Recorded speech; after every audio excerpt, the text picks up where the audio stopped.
Morning guys. So karon ipakita na to ang avocado nga gibaligya nako no. So diara ang punuan sa avocado. So mag-harvest ni karon unya mga guwang na ni kayo siya. So mo ni siya ang actual nga avocado. So daghag nang utana unsa ko ni siya nga klase nga avocado.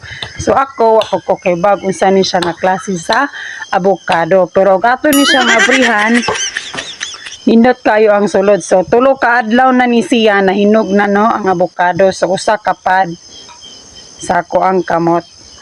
So, dili po ni siya ingon nga evergreen. Pero dagko ni kaayo siya guys.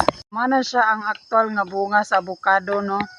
So, dili mabalaka kay dalira kay na siya pagkuha basta naay musaka. So, magdagko kayo na siya nga bunga. Pero dili na siya evergreen.